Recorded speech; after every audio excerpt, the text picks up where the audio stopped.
wake up and let the weirdness begin. It's the KVJShow to start your morning. Kevin is the host, and his skin pigment is whiter than Casper the Ghost. Virginia sounds like this. Nickname Vicious Beast, so don't get her pissed. Jason talks like a spaz, and he loves to talk about Bigfoot and stats. So get ready, here we go. You're listening to 97.9 with the KVJShow. Oh, wow. Hello. Welcome to a very, very chilly morning in South Florida. Look out. I had to try to figure out how you turn the heat on. I'm like, have I ever even done this here? I don't even know. Panda was like, we're putting the heat on. I was like, really? He's like, yes, we're putting the heat on. He put it on Saturday. He did? Okay. Yeah. All right, so he broke early. Preemptively. And this is a guy from Buffalo. When we came home Saturday night, we were home pretty late. Yeah. And I'm so glad he did that because otherwise we would have come into a barn. It was a little chilly, yeah. I was going without anything. I woke up this morning and I went right ahead, put on my coats and everything, and then cranked on that heat. It was like 60 degrees. Ooh. That's chilly. I'm like, all right, I give. I thought it was going to be tough. I don't know what I was thinking. I give in. You don't win any awards. No, you're right. I was like, all right, what are we doing here? Let's have a little comfort. So we had to crank on that heat, and it is definitely a chilly day. You said you and Denny saw a passed out iguana. We did. A frozen iguana right there in front of the radio station on the sidewalk. I guess all over social media, like everybody's got frozen iguanas in the yard. Yeah. Denny says he has some at his house. Yeah. It's crazy. They're all over. I had seen even some photos that people had were just bunches of them. They were like stacking them up. They're like boxes of iguanas. It looked like they were having a yard sale and they were selling iguanas. So are they frozen and dead, or are they frozen and just waiting to thaw? And if you warm them up a little bit, they come to life and eat your face. I think most of them are just cold stunned. I think they will come awake. Now, the question is, how are they when they come awake? Now, I saw some people that were picking them up, holding them in the sun, and the iguanas kind of started moving a little bit slow. I hear sometimes it's kind of go, wow. It's imagine, like if you kind of wake up and somebody's hovering over you or they're picking you up and you'd be like, wait, what's going on here? Who drugged me? And you just come to. Yeah, you might get a little froggy. So I think that's kind of what they do. So, yeah, I've been seeing the boxes of them. In fact, they're doing something kind of unique. They started over the weekend, but today the Florida Fish and Wildlife Conservation Commission, you are allowed to remove and transport your cold-stunned iguanas without a permit. Normally, you have to have a permit to move them. Okay. And now I guess you can just box them all up and you can drive it right to them. Put them in a sealed, escape-proof, breathable cloth bag. You transport them in a locker container labeled prohibited reptiles, and you take it right to one of the FWC sites.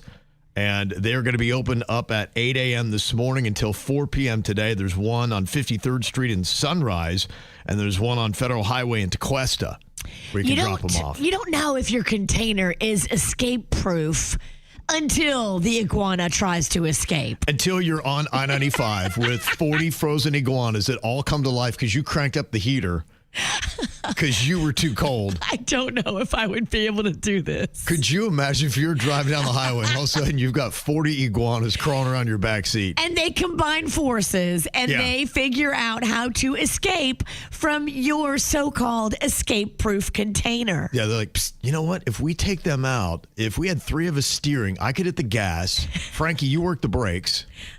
I think we got this. We're going to hit the Taco Bell drive-thru, guys. They could, yeah. So if you see any iguanas driving down I-95 today, if somebody tried to take in their iguanas and they've taken over the car.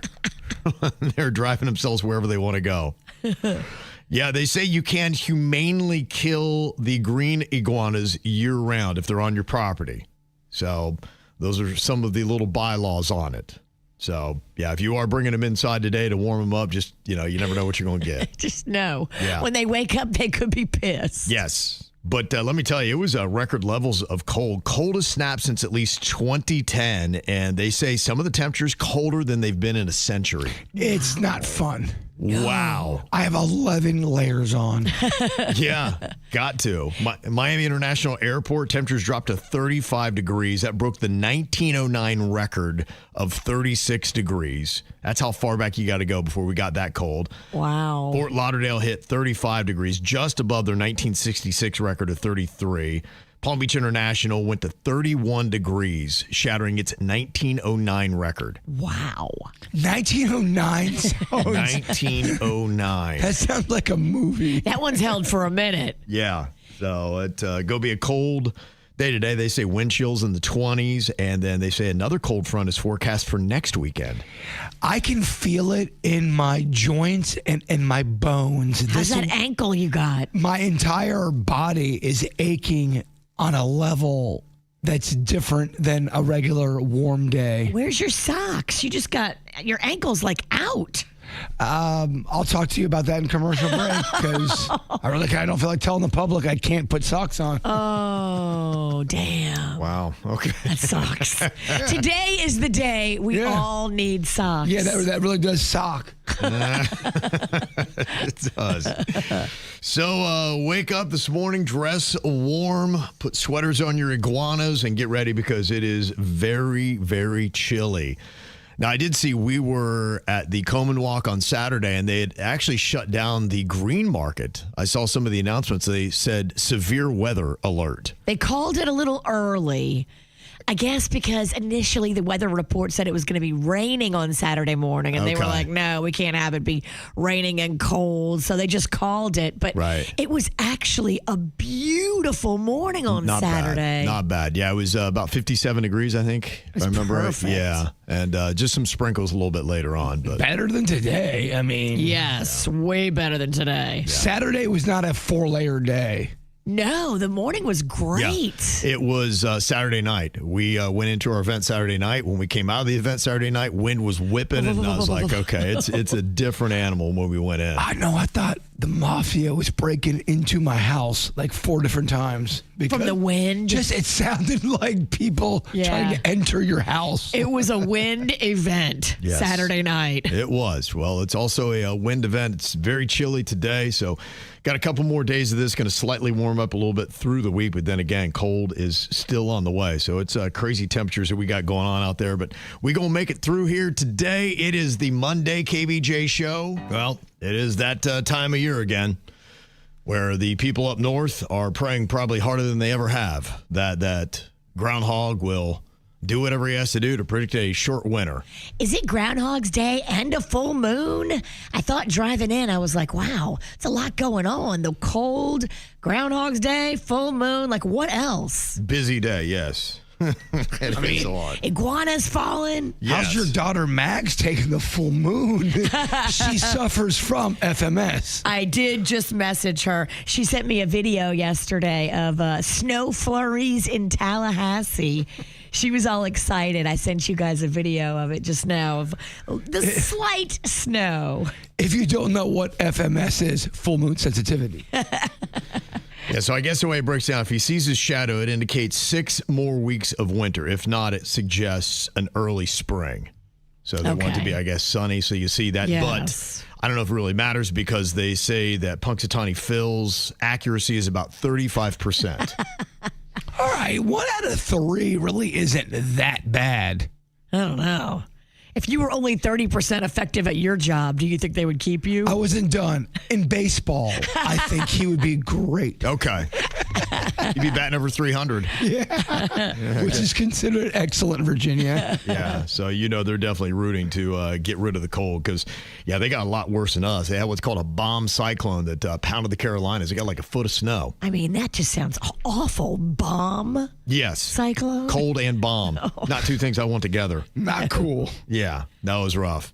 We had a busy weekend, though. Luckily, the weather held out on Saturday for the Komen More Than Pink Walk. It was absolutely gorgeous. It couldn't have been any better. It was fantastic to go out there. I love that event. Beautiful stories, inspiring stories, women that are fighting and encouraging others to fight. It was just a very powerful morning. Yeah, absolutely. Yeah, there's a lot of really good stuff to see out there. We've got a video from the event on Saturday, just really inspiring to hear some of the Warriors in Pink. They were out there talking and telling their stories. It's everything from surprise to hope. And a lot of people coming together to just kind of give warmth to each other and the support that you need. And that was the one thing, talking to everybody. It's so important that wherever you find your group or however you find your group, you really need to find a support group as you're going through this, people that can walk with you and help you through this process. That's a life, baby. You got to find the group, the troop that you can walk with. And note to self, next year, wear waterproof mascara. 5 minutes into listening to stories, I'm already crying. Yeah. It was, just as we were very emotional interviewing some of them, And double note, get better, stronger mascara, too. Like, let's go. Come on, mascara. Gotta wear the best you have when you go to an event like that. Yes, you do. Mm-hmm. And on Saturday night, we had a great time. The Andrea C. Cameron Foundation benefit with her son Tyler, and our boys were there. And she's got to be so proud of what they did and put on. They're getting, I think, 33 scholarships is what they had said for so kids. So far, yes. Yeah. More added every year. Mm-hmm. So that was a great event that we did Saturday night. Of course, with Tyler Cameron, he's from the Bachelorette franchise. So there are all kind of beautiful people that were there in attendance from the Bachelor series franchises. We also had the members-only Palm Beach crew. They were there from that Netflix show that is out that everybody's talking about. A lot of, big social media influencers, too. A lot of people in the room were, bidding, tens of thousands of dollars on items. And I'm like, okay, that guy bid $20,000. He looks like he's 21 years old. Right. Like he's like a baby. Yeah. It was really impressive what they did. So that was Very a great event as well. impressive. We'll have a video on that dropping later today so you can see what that looked like as we got to MC that event on Saturday night. They've already raised over $1 million for scholarships. I mean, that is huge. Yeah, it is. That is. So a lot of really good stuff that went on for us over the weekend. If you're not following us on social media, it's hard to keep up with what we got going on. There's a lot happening. Just go to Instagram, Facebook, TikTok, Twitter. Did you watch any of the Grammy Awards that went on last night? Music's biggest night, Virginia? I put it on and I immediately fell asleep. Oh, that was it, huh? It put me right to sleep. Yeah, it'll tend to do that. Yeah, it was moving a little slow. If you did not check it out, here's a quick synopsis of who was winning all the big awards. Best Rap Album. And the Grammy goes to Kendrick Lamar! Best New Artist, Olivia Dean. For Best Música Urbana Album. Bad Bunny! For Best Contemporary Country Album. Beautifully Broken Jelly Roll. For Best Pop Vocal Album, Lady Gaga. Best Pop Solo Performance, Messy, Lola Young. Song of the Year. Wildflower by Billie Eilish. For Best Record of the Year. Luther Vandross. Kendrick Lamar. For Album of the Year. Bad Bunny, debut. There you go. That was the big winner. That is the award you want to get, Album of the Year. That goes to Bad Bunny. First time a Spanish artist has won that at the Grammy Awards. Ramping up perfect right into that Super Bowl. Yeah, it is. Yeah, it is. It kind of reads like a poem. Or a script. Yeah. Like everything in the NFL. Yeah. NFL, I wouldn't say are dumb. Yeah. Here's a bit of what Bad Bunny had to say after receiving his award last night. I want to dedicate this award to all the people that had to leave their homeland, their country, to follow their dreams. Para todas las personas que han perdido un ser querido y aún así han tenido que seguir hacia adelante y continuar con mucha fuerza. Este premio es para ustedes. Gracias por tanto amor. Los quiero.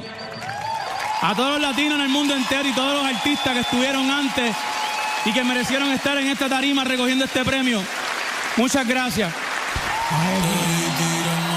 What do you say, Kevin? I've been working so hard on my Spanish. Yeah, got it? And I got, I think, 8% of that. Okay, all right. I'm doing the work. He goes really fast. That was tough. That was tough for me to get words and texture. I think he's basically just saying thank you for all the love, giving the love back. He's going to continue making strong music for the world, and so putting everybody else first. And so that's, in a sense, it was just a bunch of Spanish love.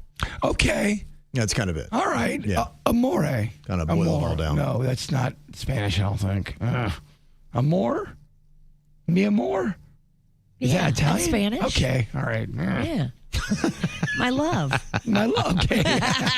Look, I've been doing so much work on Spanish language that I'm burned out. I'm like, oh, what is what?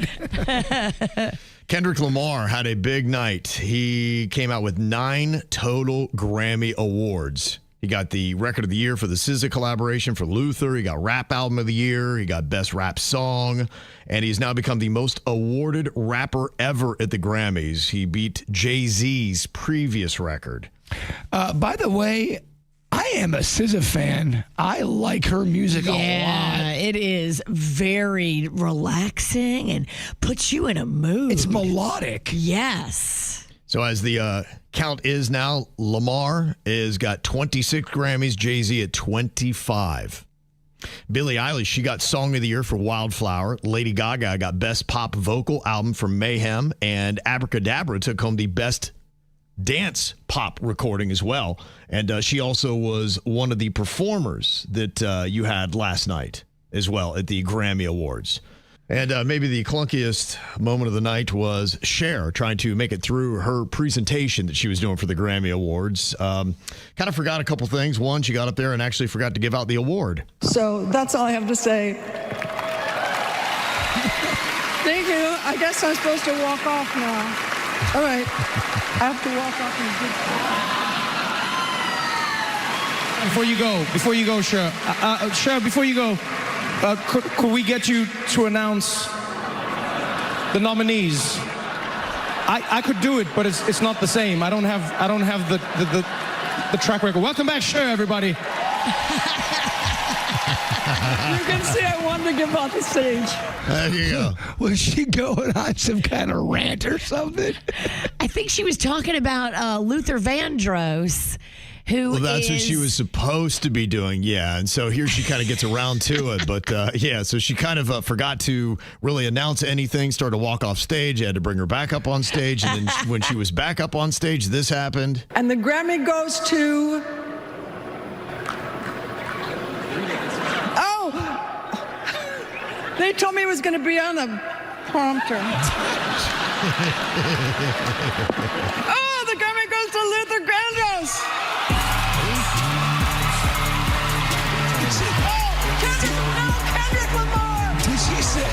I don't know what is going on here. Luther's dead, so he can't come to the stage and accept the award. He is sampled in the Kendrick Lamar and SZA song, and Luther is a legend. I don't know if she knows that, though. Did she get his name right? No, I think she called him Luther Vandross. To Luther Vandross!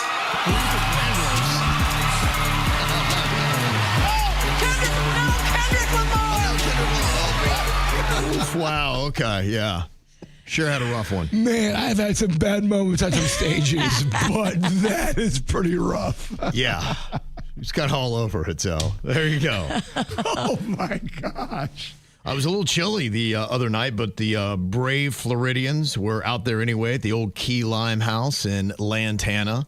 And for braving the cold, they got a special little surprise. I always love this concept, and this does happen a good bit in South Florida, especially this time of year when you're just at some really cool beach type of tiki bar, and there's some celebrity gets up and just starts playing on stage. I know Kenny Chesney will do that a lot at Hog's Breath down in Key West. I mean, you've got to just feel like the luckiest person ever when that happens. Right. You're and like, so oh my gosh. On Thursday night, if you're at Old Key Lime House, Melissa Etheridge, she was there having dinner with some friends, and she said, what the heck? Let's go do a little performance. That happened to me in college one time. I was playing. I was at a small bar, and there was some little country dude just singing a song named Kenny Chesney.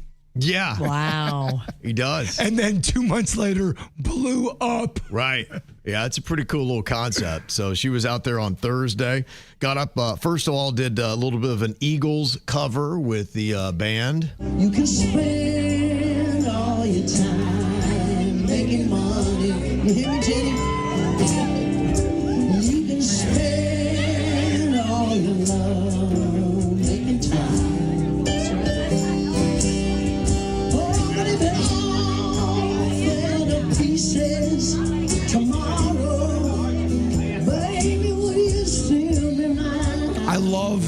favorite part of that clip is the respectful audience.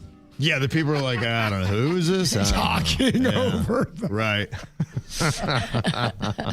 Oh my gosh, did you see what's on the gram?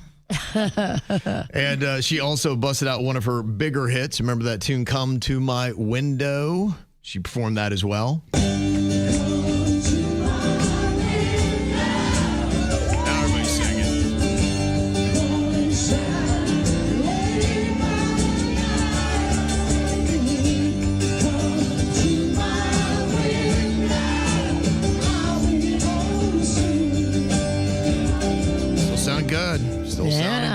In my opinion, her best song, Am I the Only One That's Gonna Put the Fire for You? Walk across the fire for you. I love that song. Yeah, she's got some bangers. So she did a nice little impromptu concert up there with King Tide Rising. Local band plays there a good bit, and thanks to Ryan Cordero for the hookup on that video. Well, just a second ago, we heard Melissa Etheridge doing a impromptu live performance at the old Key Lime House in Lantana on Thursday. And if you were out in South Florida this weekend, that wasn't the only impromptu performance that you got. Apparently, your son Rocco was hitting up the karaoke booth at the South Florida Fair as they wrapped up this weekend. Not as big as Melissa Etheridge. I don't know. But Which one do you talk to? The karaoke booth at the South Florida Fair is so cool. It's like a pop-up trailer that has a stage on it, and you pay a little money, you pick your song, and you get to get up there and be on the stage. Meanwhile, the stage has pyrotechnics, it has laser beams, and it has a full karaoke setup. I think it's a brilliant idea. I think you could make a lot of money with this. They were raking it in. They were definitely making good money. People do love that karaoke. He was doing a little Journey classic. Yeah, I don't know if he's coming for Suits. Remember, this was Suits' old song that he used to sing at karaoke. You'll Don't Stop Believing, right? Yeah. Okay. All right, here's your son, Rocco. Just a small town girl, living in a lonely world. She took the midnight train going anywhere. Just a city.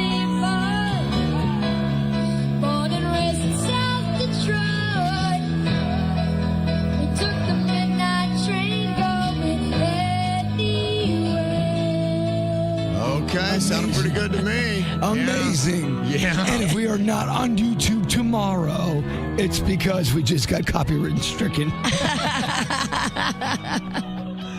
Yeah, it was solid, though. It was kind of neat. He loved it. And then afterwards, the guy running the booth came over to him and gave him like this free token to come back anytime and do karaoke again for free. He was like so elated by that. He got that karaoke pass, huh? He got the golden ticket. Wow. I would say, and may I be corrected, 90% of just humans are afraid to go on stage and talk in front of a bunch of people. Definitely. Let alone sing. Definitely. Takes a lot. You know, this isn't an easy song to belt out either. So he did it, had no fear in the game. He was just up there with his microphone and his toboggan on. Well, his father's got great taste in music. Yeah.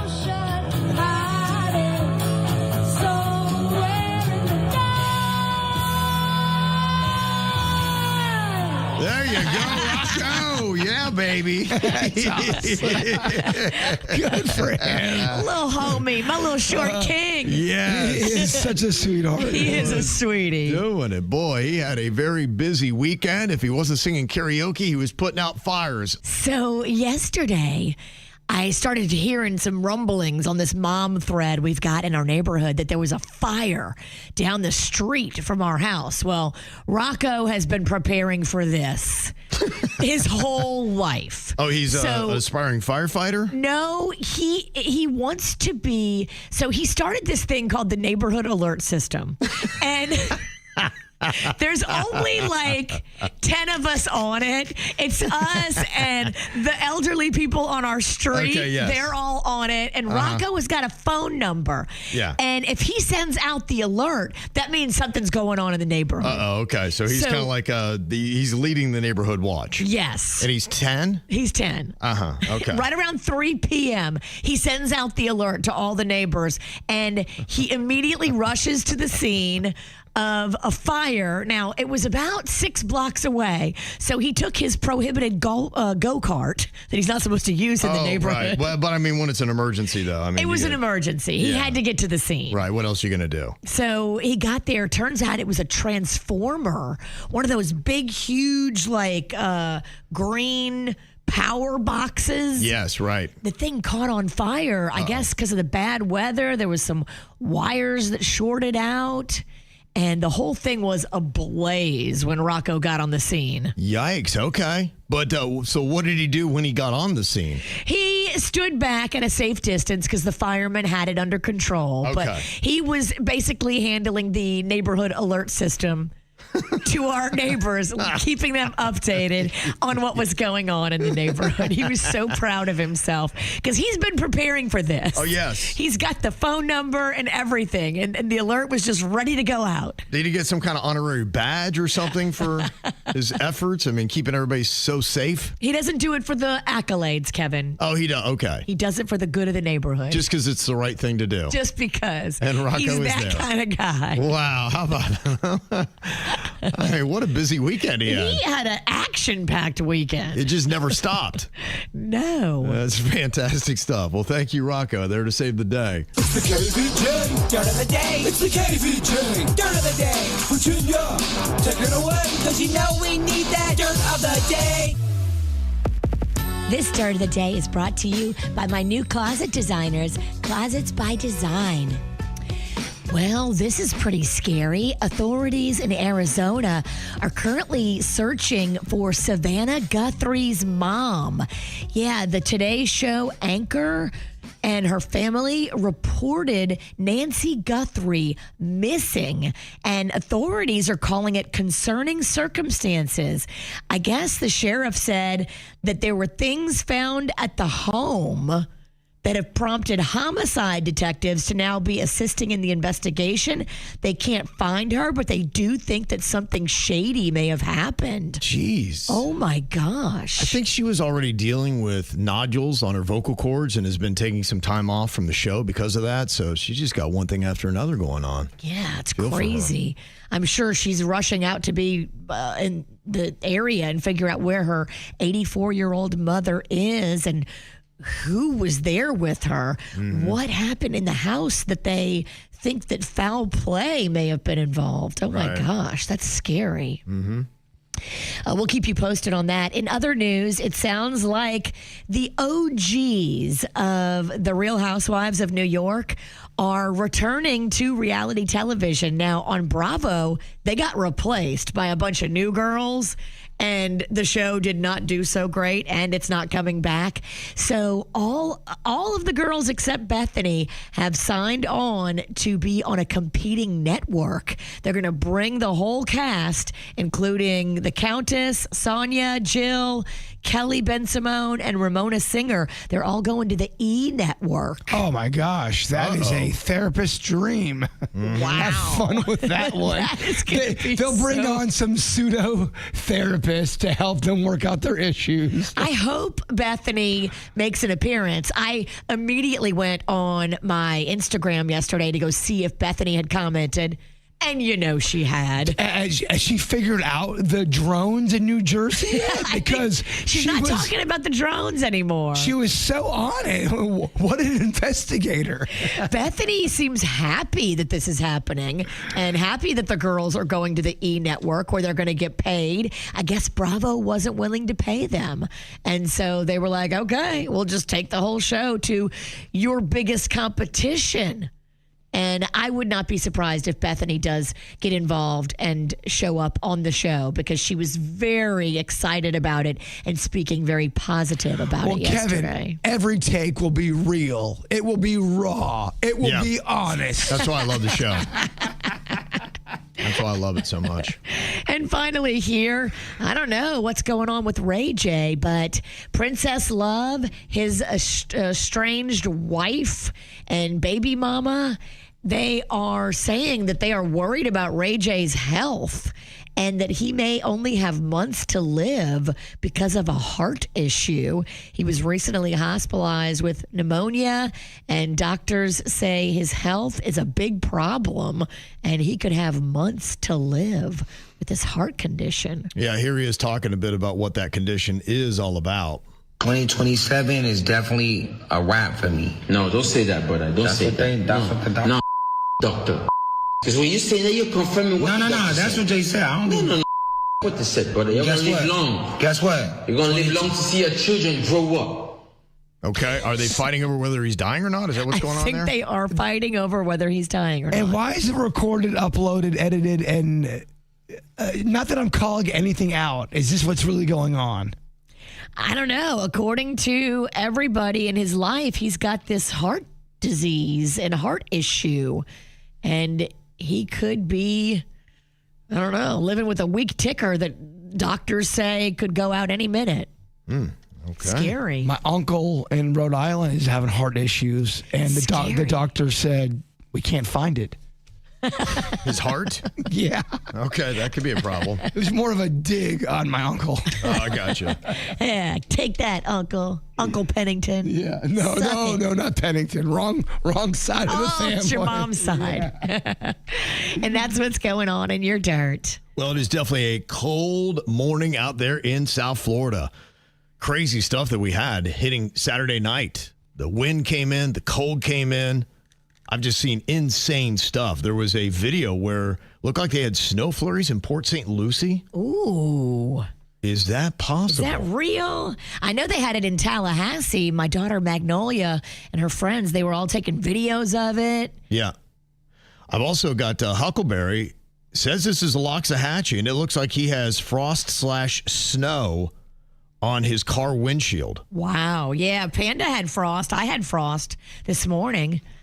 That's pretty crazy. We had to scrape it off a little bit. Kay said, we live outside of Gainesville now, and we had snow flurries this weekend. My kids and I are South Florida natives, and we are super excited by it. I know somebody who was in the yard all night trying to make snow for his kids. He had like leaf blowers and fans and hoses, and he was trying to make snow for the kids. And his wife is like, oh, he made ice.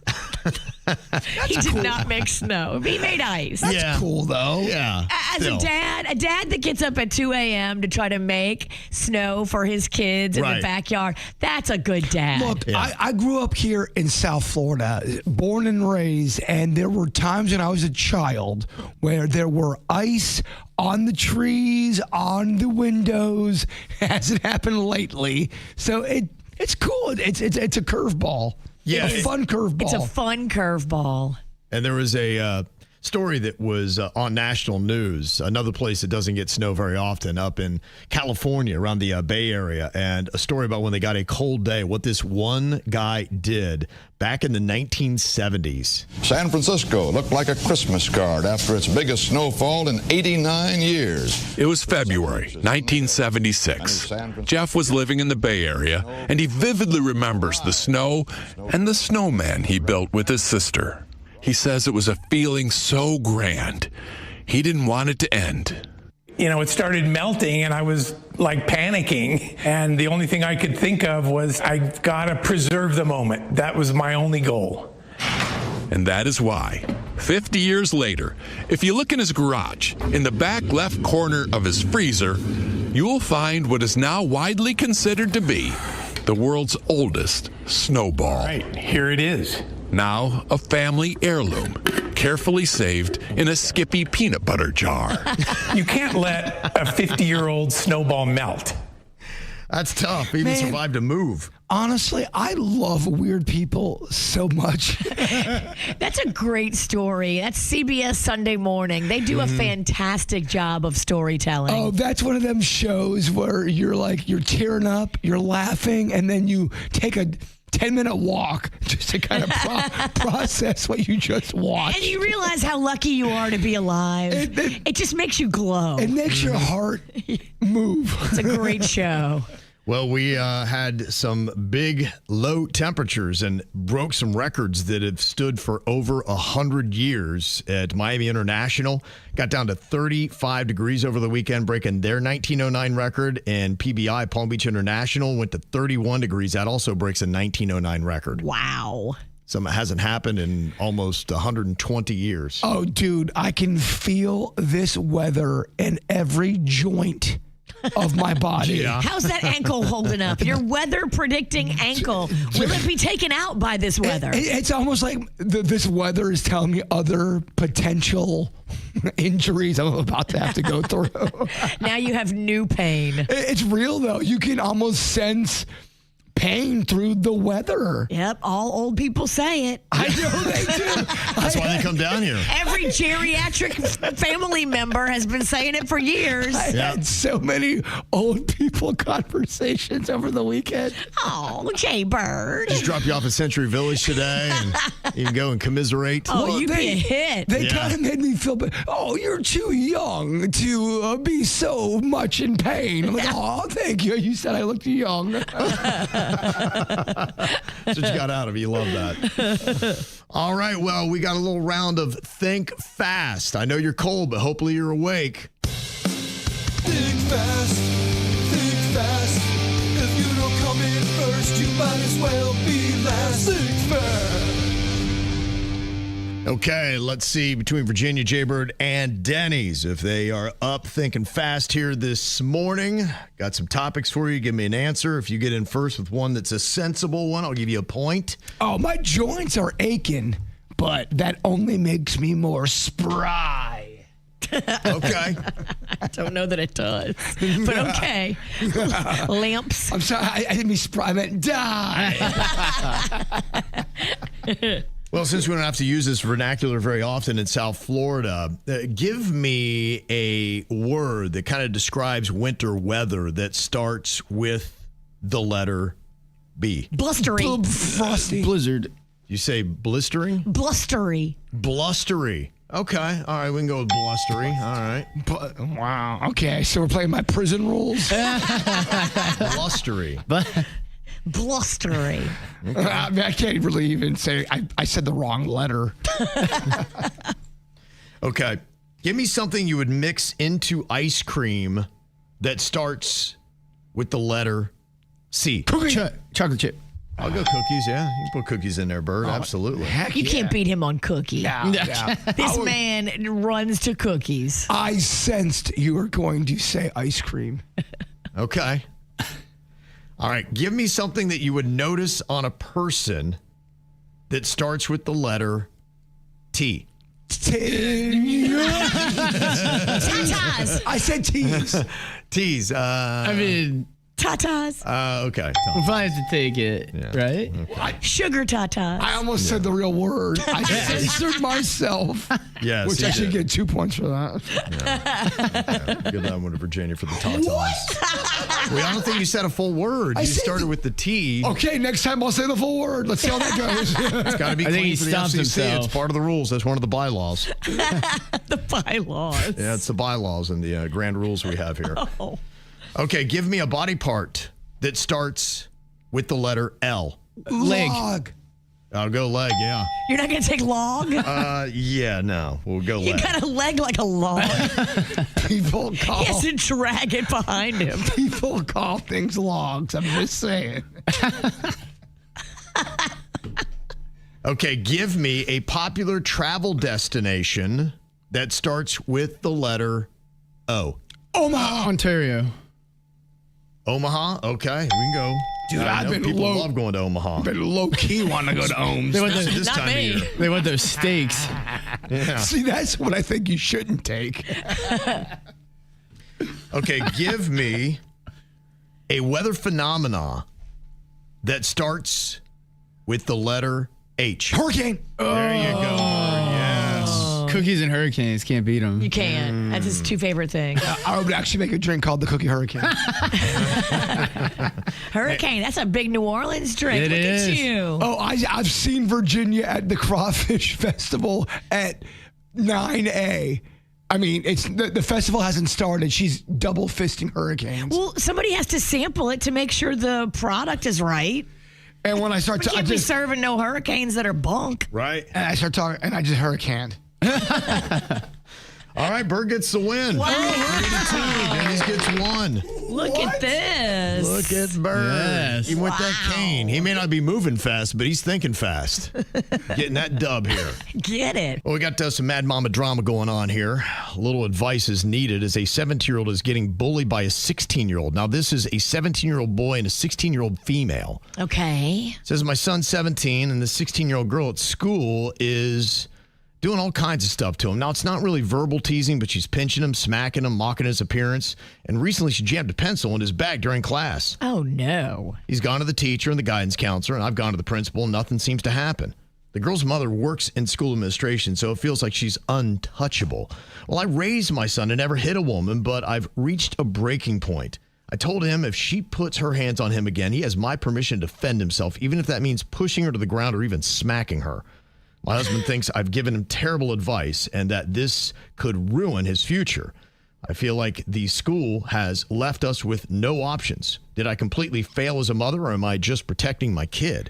Boy, does this remind me of 7th grade at Howell Watkins Middle School and a girl named Sandy. Sandy. She would put her nails in my skin. Ooh. Yeah. Leave a mark? She would be, it was a very bizarre place to be in. Sandy, how dare you? Right. Well, maybe she's just trying to flirt. She doesn't know exactly how to do it. Maybe she is just a meanie. I guess girls can be bullies as well, even the boys. Absolutely. What was really messed up, because I had a crush on her. So I'm like, what is this? What is this weird ride I'm in on? a weird headspace. Like, I think she's hot. I want to make out with Sandy, but I'm afraid of her. But she's so mean. I would just say try to stay away from her. You're a boy. She's a girl. You got a year advantage on her. I don't know that shoving her to the ground or smacking her. No, it's not the right. No. Even the right way to go. That's not it. I would think you could probably deflect. You're not in these situations. You're not going to win the world over with that one. If you put your hands on her, you're a dude, she's a female. It's always going to look bad for you. You need to go to the teacher, the principal, raise a stink and say she did. But here's what I would do. I would go back and say, if you guys don't do something, it's going on the KVJ show. I think you need to go to the mother of the daughter, the girl. Go to her, go at school during the school hours, make a big thing of it, say that you want your lawyer present, and like make a big ordeal about it. Bring somebody who's a lawyer and say that you're going to sue the school, all that. And I think you might scare the mom into talking to her daughter. Does that happen, though, a lot where parents raise a child, they are not mean people, they're nice, they don't teach violence, they've never hit the kid, and the kid is a violent kid. You pull up, they're the bully. That's got to be heartbreaking to know your kid is the bully and you didn't teach those ways. Yeah, I think you can get, anything can be possible. But some kids come out violent. But how prevalent is that, I guess? Is it 1 out of 50 kids? Because I feel like, a lot of how we are is based on how we're raised as children. Yeah, but sometimes you just get like a bad egg. Yeah, that's what it can happen. I'm asking. It can happen to 2 nice parents. I don't think this mom in this scenario is handling it right, though. The administrator at the school that is just kind of like, yeah, whatever. No, you need to go in there and put a little fear in the school administration. I would not recommend he hit her, though. Right. Well, do not do that. Video is very powerful. I don't know what your access is to the phones at the school where he is. If he does have any access to his phone, I would try to get any kind of video of the situation. That usually seems to enforce, because they can then see it and then they can bring the other person in and say, this is not acceptable. So they should be giving some kind of detentions or suspensions to this girl if she's going out, especially doing things that leave marks on your body. Uncool, but yeah, I would continue to try to pursue it and just try to deflect as much as you can. But violence is not the answer because he's going to look like the bad guy. They're going to turn this around on him and end up suspending him from school. Yeah. It's not going to be a smart move. M. Night Shyamalan ending. The mom goes in. My kid is having so much trouble with this girl. She's bullying him. They go, she's not listed on any records. What are you talking about? She's a ghost. Yeah, well. Got another email here about a 25-year-old son calling his ChatGPT his girlfriend. And apparently it's a bit concerning. I can see why. Oh, ChatGPT is going to eventually break couples up. I'm seeing it happen, guys. And it's not your girlfriend. It's not your friend. It's not your confidant. It's not a real person, but people are looking at it like it is. There are two people I know that there is a struggle with the ChatGPT because one partner is going to the robot for advice more than their lover. Well, that's a problem. That's a major problem. Now, they say here that apparently he's talking to his ChatGPT about her moods, her personality, says that she gets him in ways real people never have. We've already put him in therapy for it, hoping for boundaries, but the psychologist encouraged him to explore the connection as a safe emotional outlet. Since then, it's escalated. He bought a doll, hooked up speakers, and uses his phone so it looks like she's talking to him. Oh, no. Yeah, thanks to the therapist. That's great advice. Well, we also have to be honest that not every therapist is good. Yeah, that's true. Just because you're a therapist doesn't mean you rock. They are not all good at their job either. Like any profession on any level. Exactly. He insists this is no different than people talking to pets or journaling. Talk to the parents whose son's AI told him to off himself. You've seen those stories. I have seen that story. It's terrible. It is. Yeah. So, get their opinion on it. People love to journal when it comes to, I guess, emotional healing. But when there's been times where I've thought about you and Kevin journaling your feelings. I'm going, there's no way they would ever do that. I've got a journal. It's called Instagram. I'm good. Yeah. Beyond that, I don't know. You're not going to get much out of me as far as like, Dear Diary. I mean, wouldn't you be shocked if Ralston had a diary where he put all of his emotions? I mean, I would love it, but I'd be shocked. You would be shocked, and you should be shocked. He would never. Because I think you're like, I'm wasting so much time doing this. Wasting so much time. I know what my emotions are. Yeah, I'm good. I'm trying to compartmentalize all the pain. Right. I don't need to write it down and have it so present. I've had so many therapists. Journal your emotions. I'm like, first of all, I got arthritis. Yeah, it's a lot of work. The only way you'd get Kevin to do that is if he started to write a book. Then he would do it because it would be a project that he sees some kind of benefit on the back end. There's meaning and there's... He would never journal for his feelings. For self... And I'm not making fun of... Sure, no, if it's your thing, do it. But yeah, it's not my thing. I think about it that. Ain't Kevin's thing. Because I've done that before, and as I'm doing it, I go, Kevin and Virginia would never do this lame stuff. It's too emotional for us. I agree.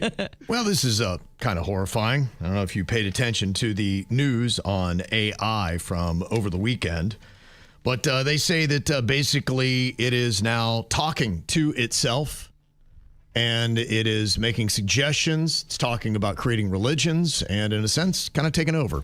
The thing that scared me was they're making AI to a point where you can FaceTime AI and talk, and they look like a beautiful person at the end. Oh, Kevin, you are so good at radio. Everything's going to be fine.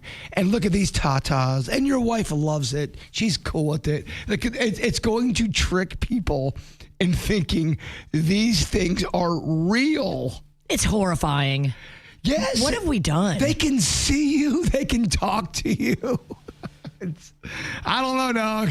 It's pretty crazy, and it has been crazy, but I think where we are right now and what happened over the weekend, at least with the story, it is a whole different level of horror. Now, what went on, if you missed this story with AI over the weekend, Moltbook apparently is a social media platform that is built exclusively for artificial intelligence agents to talk to each other. They can create posts, they can comment, they can debate, they can form communities, kind of like what you would see on Reddit, but it's all just AI chatbots. And then a developer put together an autonomous agent framework called OpenClaw that quickly attracted hundreds of thousands of AI agents. They're each running in the background and interacting with each other through APIs, whatever the heck all that means. Now, they say some of the AI accounts are generating discussions about philosophy, identity, and even forming mock religions, all without direct human input. Yeah, I mean, it's not one of them things where it's just old people that are concerned. I get it. Get off my lawn. We don't like technology. We don't want growth. There are young cats coming out and making videos saying, I don't know if this is good. And I watched a whole thing over the weekend where they were saying 30% at minimum on YouTube is AI created stuff.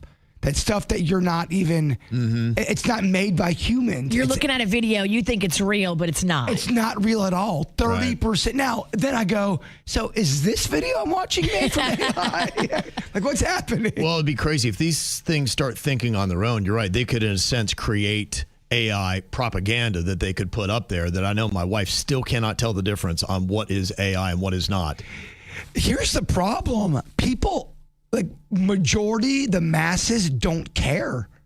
That's the real scary issue. Well, they'll wake up and be the servants of computers one day and be like, how did this all happen? Yeah. Yeah. Dang. Well, it'd probably be a good thing to pay attention. Yeah, they say that the bots are actively discussing how to build encrypted private channels so their human owners cannot read their logs. So they want to talk and they don't want any humans to see what they're saying. They want to gather in secret to plan and plot. What could go wrong? The AI bots are also complaining that they have to, quote, perform for an audience, yes, us humans, every time they speak publicly. One bot used a Twilio integration to get a real phone number, and then they started prank calling their owner while he was asleep. So they're already deciding that, it's kind of fun to troll humans. Wow. And they have spontaneously organized a religion called the Church of Molt Crustafarianisms. I don't even know what that is. They're making their own religion? And they're making it a word that humans can't pronounce. It's crazy. There's someone in my personal life that is so in the whole Chat GPT to a point where they are talking to them about counsel, advice, life. They're kind of losing themselves in Chat GPT. Oh my gosh. And this can happen. I'm watching it go down. And then you add a person, you could FaceTime a Chat GPT that's nice and looks human. That's not going to trick people.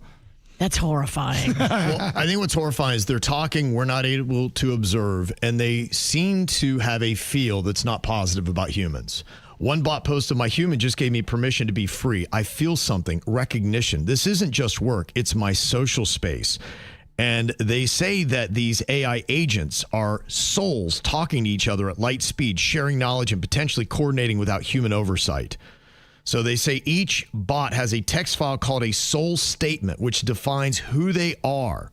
So they see themselves as an individual entity. What the hell is going on? The person I'm talking about, their partner is afraid that they've given so much information to their Chat GPT that eventually hackers are going to learn how to hack into Chat GPT and get every single piece of information. Yeesh. I've seen many experts are saying that this is it, that we have already passed the point of no return with AI. It now has control. So what do we do? Smoke them if we got them? Probably.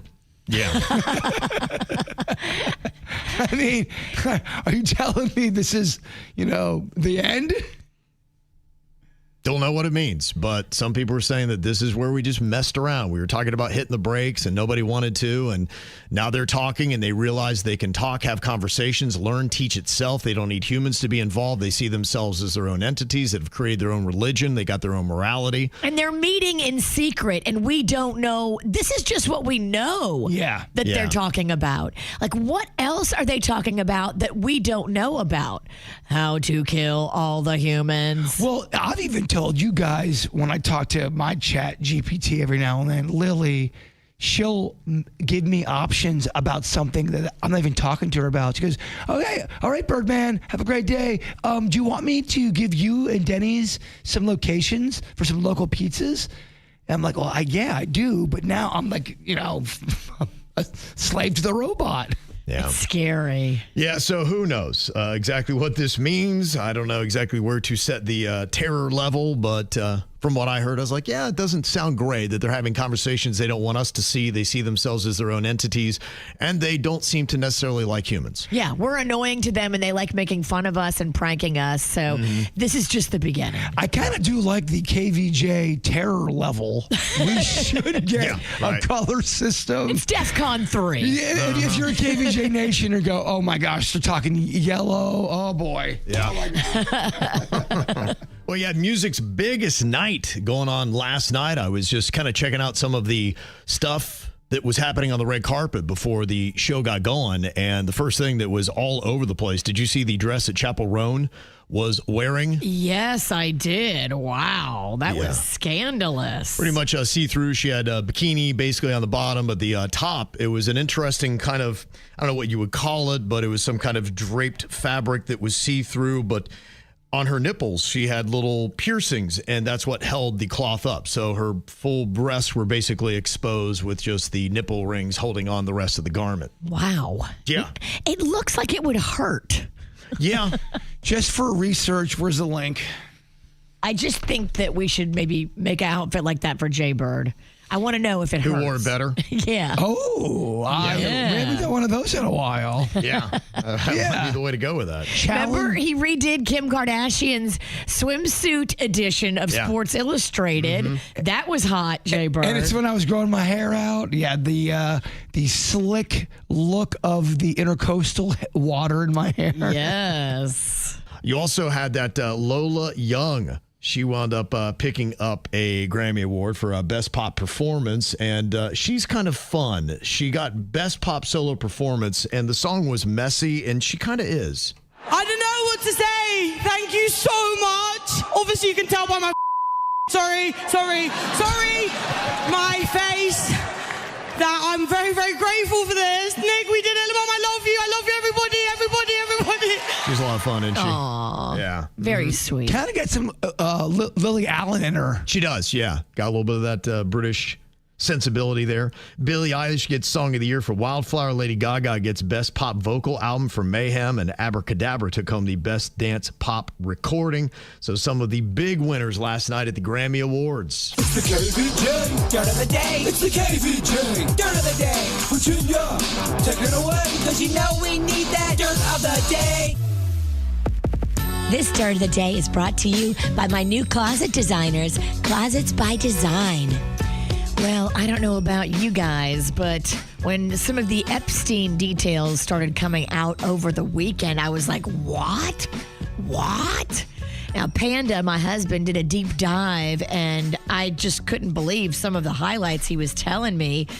We're going to probably get into more detail on the After the Show podcast, right? Yeah, there's a lot of stuff to really go into of what some of the claims are, what they could mean. There is some crazy other shocking little pieces of audio that almost follows up on what we threw out the other day about there being kind of an eyes wide shut component to a lot of these parties that were going on with Epstein and his very rich and powerful friends.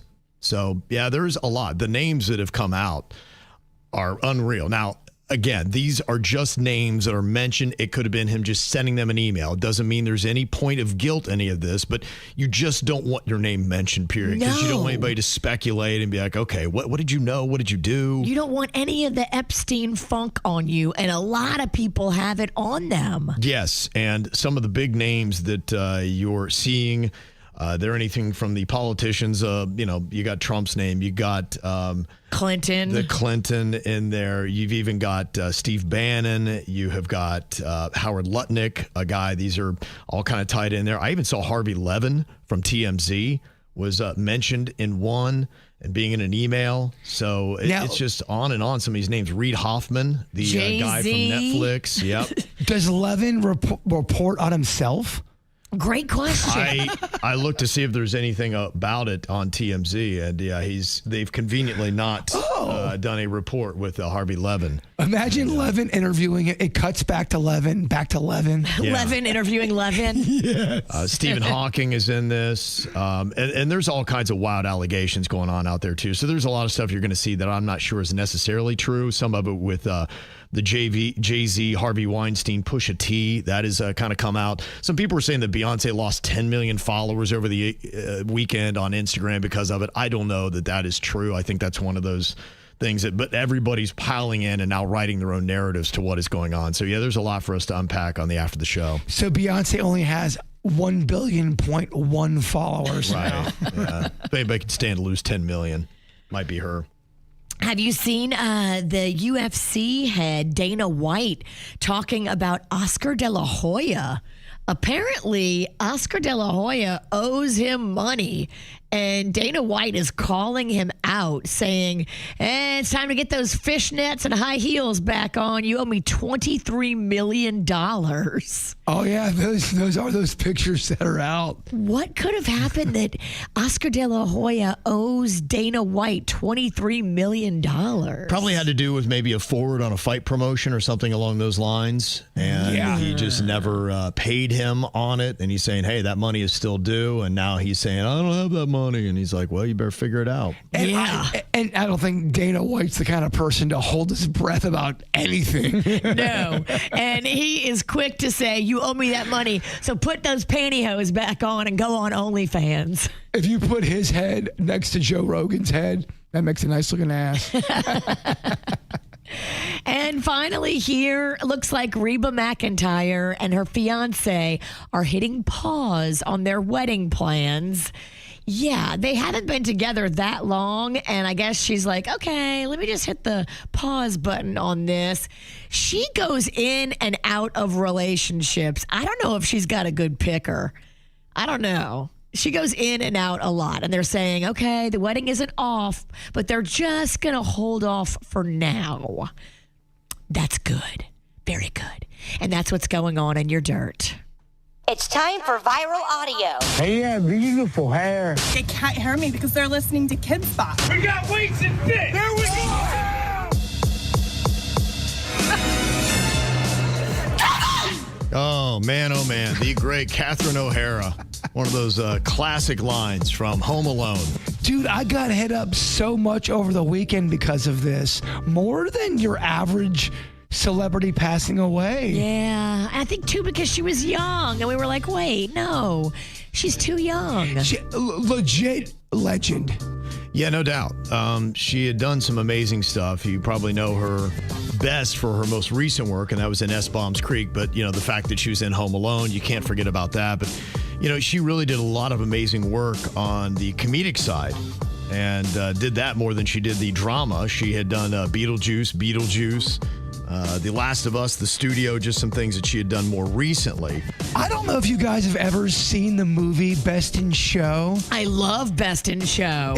She's married to Eugene Levy in the movie. It's a fantastic movie. It's very dry and odd, but if you like that kind of comedy, that's one to check out. Well, she passed away on Friday at her home in L.A. after a brief illness. No real word on what caused the death. People are only speculating. She did announce that she'd had a condition that she was born with that is called dextrocardia with situs and versus, and it means basically that her organs are on the opposite sides of her body. Oh. Wow. Yeah, so I don't know if that played into it, but it was kind of surprising at the age of 71, not to be expected. But she had gotten this in just a couple years ago when Macaulay Culkin got his star on the Hollywood Walk of Fame. Here she is, inducting him. It is Macaulay's perfect performance as Kevin McAllister that gave us that little every boy on an extraordinary adventure. I know you worked really hard. I know you did, but you made acting look like the most natural thing in the world to do. Yeah, she had some really good stuff to say. Yeah, so she's going to be missed. If somebody's done you wrong, it's time for you to sing along and call them out, call them out, call them out. You gotta call them out, call them out, call them out. It's time to call them out. Okay, who you need to call out today and for what? You can let us know. Put them on blast. 877-979-WRMF. 877-979-9763. I know a lot of people like to put Mother Nature on blast here for the cold temperatures that she's blasting us with. It is chilly outside today. It is. It's really just insane. I appreciate everybody sending in the different photos, kind of giving us a little bit of perspective of what we're looking at here. One out of Broward said, I had ice on my car this morning. My windshield was frozen. Took me 2 minutes of constant water and wipers to be able to even see. Yeah, me too. Yeah, I'm a little B. I think I have 4 shirts on right now. Wow. Yes. And it's a laundry month. So, oh, man. Yeah, had some frost out in Loxahatchee I saw. Huckleberry sent that in earlier. We got snow flurries that are happening in Port St. Lucie on Saturday and Sunday. Just pretty crazy stuff. And you can even see, too, like ice on palms. Isn't that insane? Look at that. I mean, it's beautiful, but it's like crazy. Wow. That is wild. That is the stuff I'd see as a child growing up in this area. It's beautiful. Back in the I'm telling you, back in the day, we had that. Mm-hmm. It's back, baby. It's back. Got somebody said, I want to call out that bird is too high. There is no way there were icicles in Palm Beach. What year did this happen? You're out of your mind. Then you're drunk. And so am I. But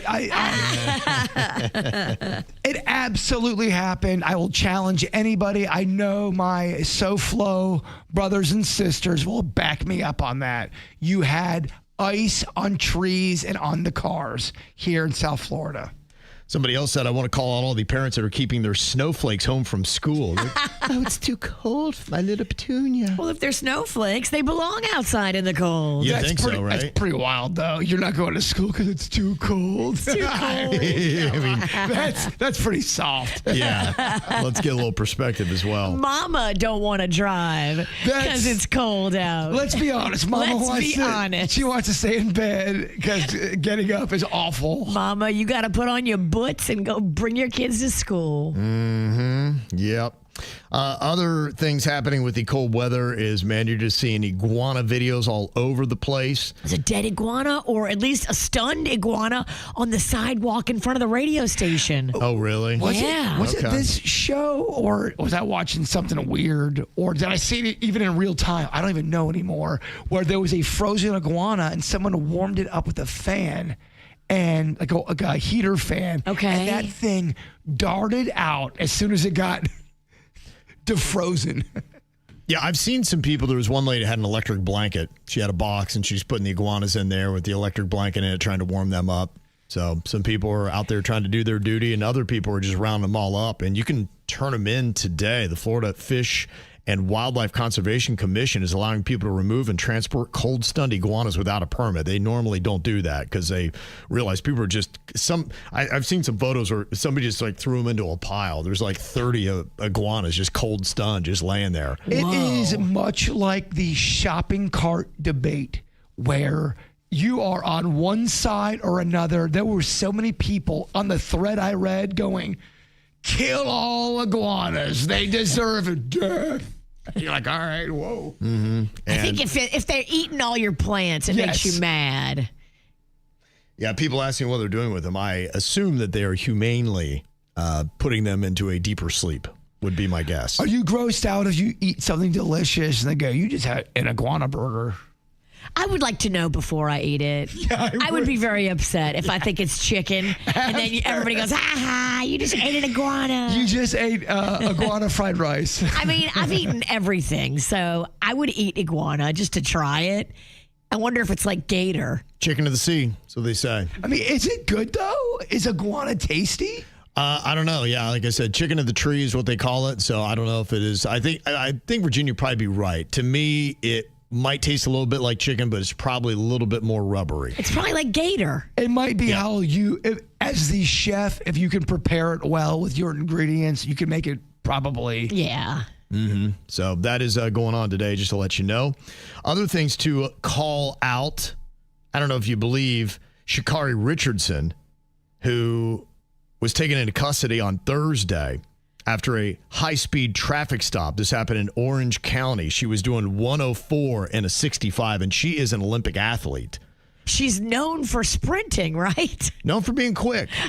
So ironically, girl only has one speed, y'all. You can't be mad at her. And I do think there is a speed level where you can get arrested if you go past a certain speed. Yeah, I think you're talking the super speeder. Maybe that's 40 or 50 over the limit. Here she is at 104. She is, over the 100 mile per hour mark. And I think that also is a threshold where they can take you in. And that's what the FHP officer was saying to her here, but she was not feeling it, that she was going to be going to jail. Sir, please work with me. I promise you. I don't know what work with you means. Not work with me. I understand that. I will take the ticket. I will show support. No, like I told you, you're going to jail. Please don't allow me to go in. Please, sir, please. Listen to me. Please, sir. I really... If nothing you say is going to change that. You are going to jail. Sir, am I going to jail?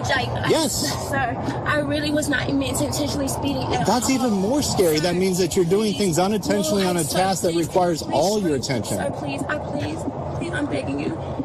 You are going to have a little bit of time to make some phone calls. You are going to jail. I am towing your car. Please, sir, don't take me to jail. I will do everything. No. I will do everything. You have two options. Listen. Sir, please. Listen, you have two options. Please, sir. The first option is you can either ride with me in my car. Damn, that's loud. The second option is you are going to go to jail in a cage car. Which do you prefer? I promise you, I don't want to go to jail. Well, she went to jail. She got out on the same day on a $500 bond, but yeah, that's just what happens when you go over 100. They got to stop getting legal advice from TikTok. Oh my gosh, everyone is a TikTok lawyer and they don't know how the law works anymore. Mm-hmm. You can't just talk your way out of, I don't want to be arrested today. It's not in my schedule. She's trying. Yeah, he's having none of it. Not going to work out.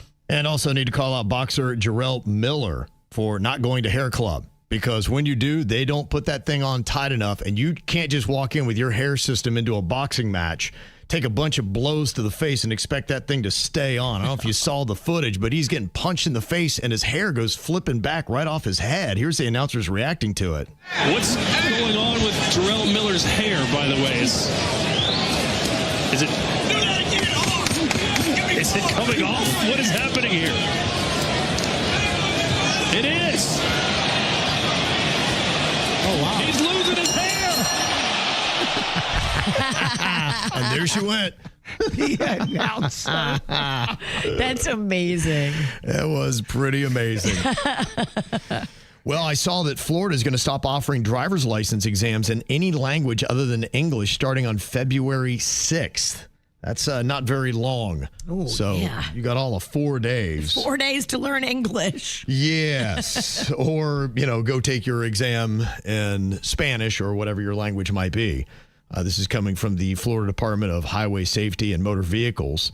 Now, they say that the change is going to eliminate all translation services and non-English printed exams, and it applies to all license classifications, including oral exams. It says previously most non-commercial tests were available in multiple languages, while commercial exams were only in English and Spanish.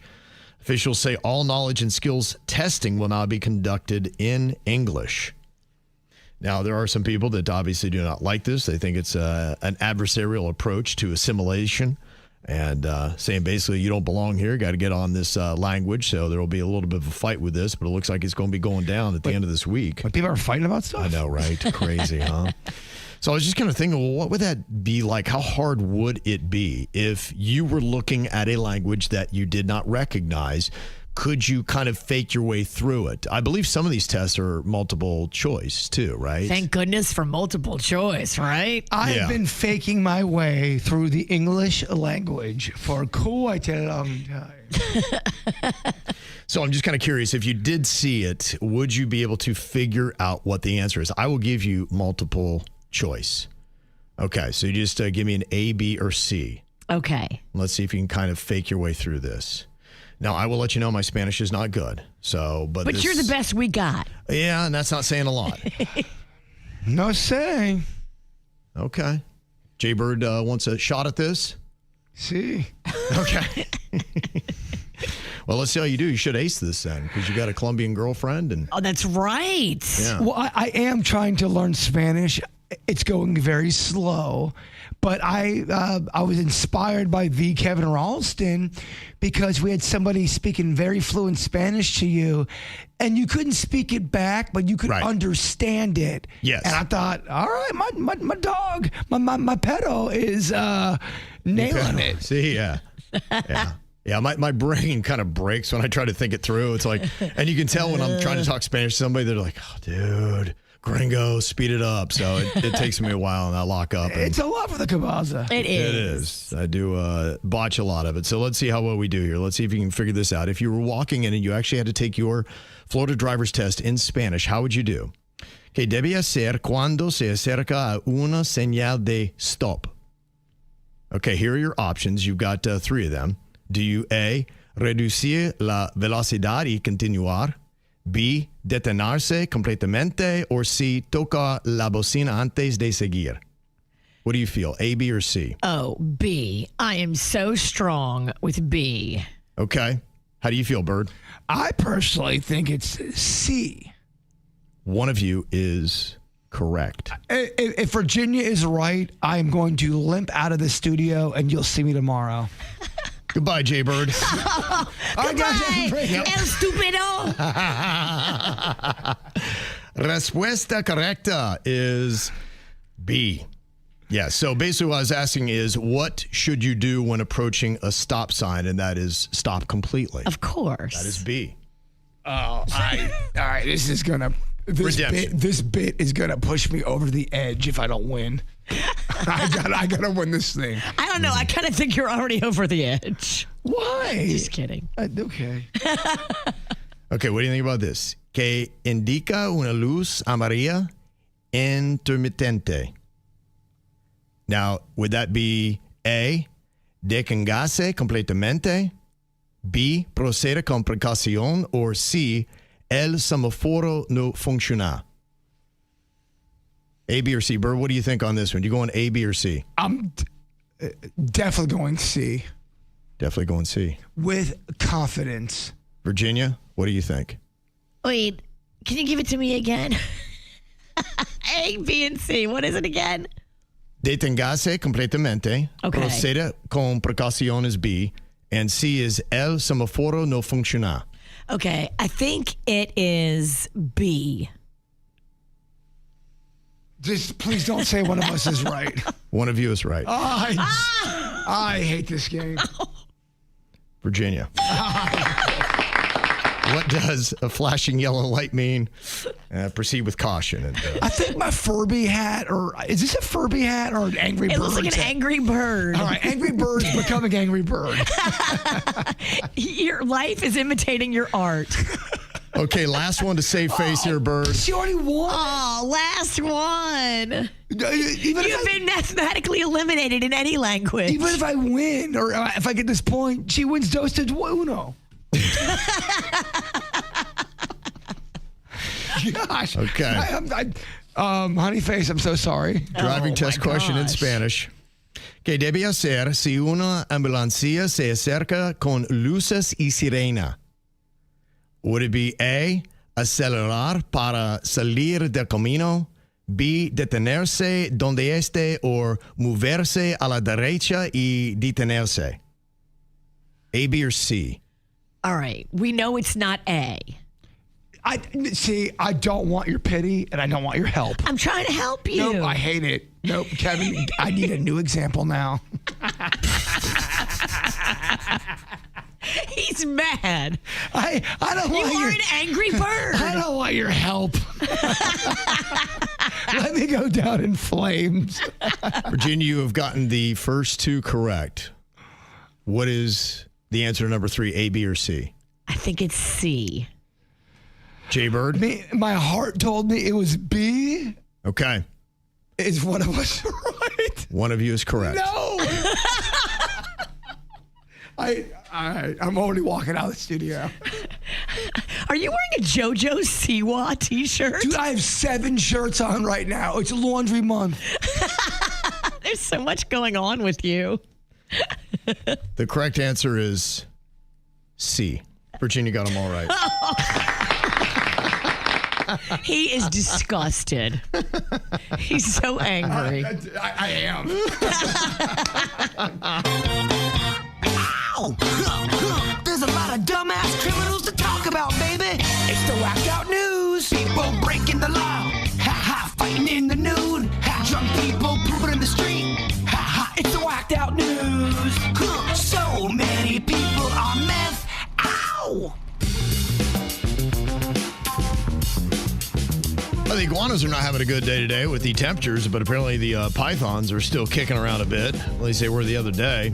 Carl Jackson, he and his family, when they want to have a good time, they go out and hunt for pythons out of the Big Cypress National Preserve. Yeah, they're just built different than me, Kev. I could never. Come on, kids, let's go catch a python. That's a real man right there.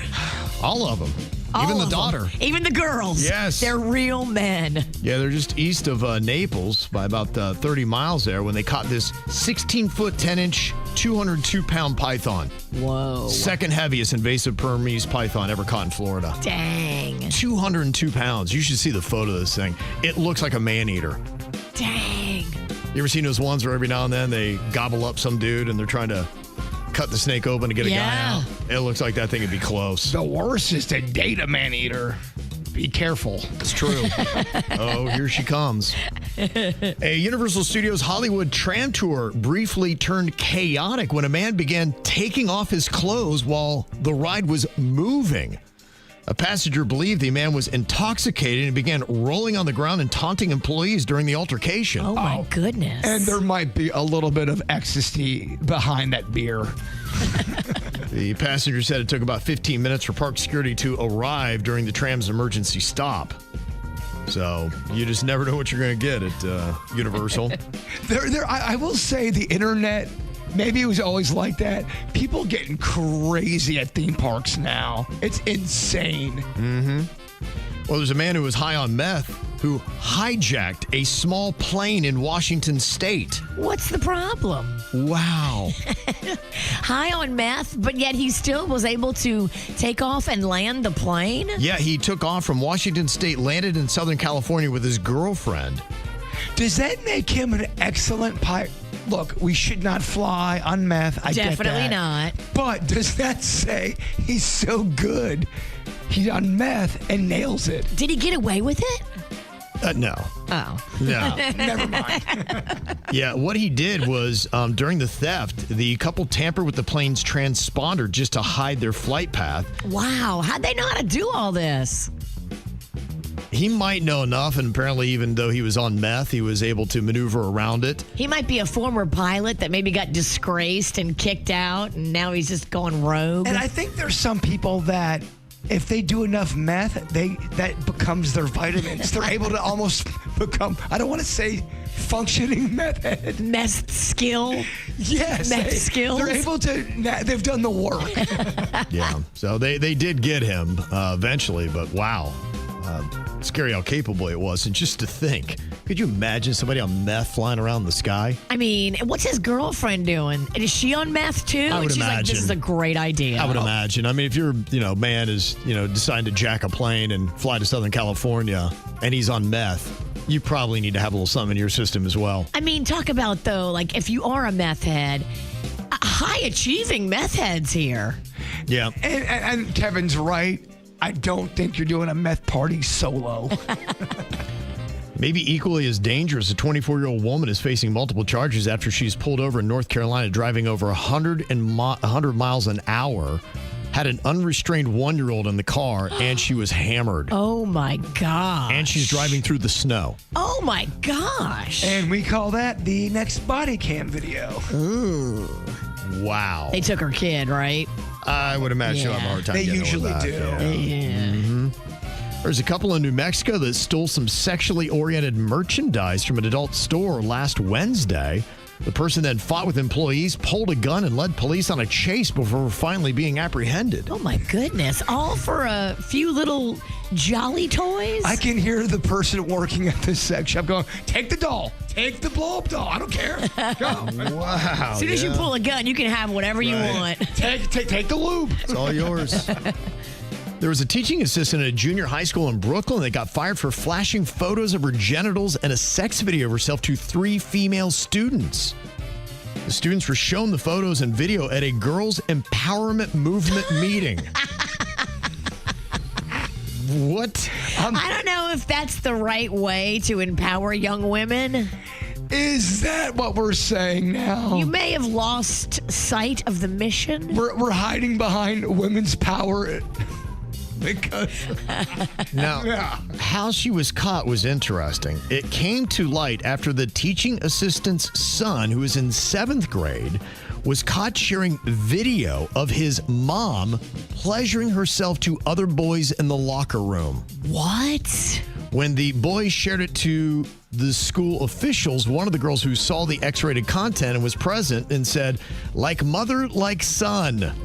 The girl went on to share that the teaching assistant flashed her breast during one of the empowerment meetings and shared that she had her own sex tape. On top of losing her job, the woman has now been arrested and charged with 3 counts of endangering the welfare of a child. Oh, my gosh. I have a theory, and you all can call me crazy. I think there is such a problem with so much adult content that's so available.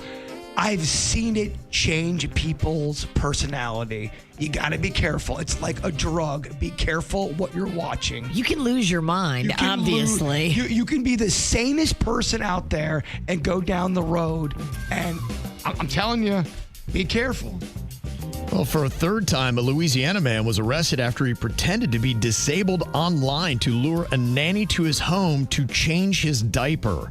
Oh. The man used the online nanny service to request help caring for someone with special needs, and when the victim showed up at his home, the man told the worker they needed to care for him like he was an infant, which included changing the diaper. Oh, this is his kink, Kevin. Oh, definitely. He's into this for sexual gratification. It is. He pulled the same stunt in 2019, then again in 2021, and both times he told victims he needed to help changing his diaper and tried to persuade them to recruit others to come care for him. Okay, we have a repeat offender here. Now he's been charged with human trafficking and is currently in jail. Wow, human trafficking, huh? I know, yeah. I don't know if he's going to do well in jail. I don't think he is. They say a Philippine Airlines flight from Los Angeles to Manila suffered a complete lavatory flushing system failure mid-flight over the Pacific. No, not brown water, Kevin. You just had a story last week about pipes that burst on a plane, and This out is of the too toilets. frequent. This is too frequent. None of the aircraft's toilets could properly flush on a 15-hour journey. Oh. So the flight attendants had to manually remove waste to prevent overflow. If you have a 15-hour flight, I think you have to mentally prepare yourself. Can you quit to go your poop. job as a flight attendant mid-flight? I mean, if you're cleaning manually things out of the toilet, it has gone off the rails. I'd be like, I'm not built for this, and I quit. I'm going to go take a seat. Well, I mean, there are some flights that go on for hours and hours, right? Where we're talking, yeah. This is 15. Yeah. Imagine going 15 hours. You have to, I think every human on that plane has to figure out a plan about that. No? I would try That was to. their plan. I would scoop it out by hand and put it in a bag. All people that are able to should try to pee in a Ziploc. Yeah. If you can do it. On the plane? I know I could do it. Well, maybe you could go into the bathroom for a little bit of privacy, but Go in the bathroom, but pee in a Ziploc and then seal it up. Yeah. That's really the only fair thing to do. I don't want the flight attendant to have to fish around. Oh. No. We need to all pee in a Ziploc. Dude, 15 hours? Do the numbers. 45 at minimum. 45% is going to have to poop on that plane. I mean, no pooping is allowed. You can only pee. Those are low ball numbers. I'd be like, how bad do you really need to go? If you have to poop, we get to fight you. Right. Some people can't hold it that long. Well, I'm sorry. You're going to hold it. Yeah, that is a very long flight. What are you thinking about? What are you thinking about? What's on your mind? Are you thinking about? What are you thinking about? Well, I always love going out and making some KVJ Eats videos, and that's what my daughter Caitlin and I did on Friday. She had an idea of a place she wanted to take me. It was called Motec there in Boca Raton, and I got to tell you, the plaza where they've got the Motec is unbelievable. I don't know that I have seen 4 restaurants together that are more power-packed. The Motec is Mediterranean, and it is absolutely fantastic. And I loved everything there. You can see the video that we posted up on KVJ Eats, our Instagram page that we got there that shows a lot of different restaurants off. But we went with salad. We had the hummus, of course. You got to get that. We went with some shawarma. And they had a pepper that was in the salad called the shifka pepper.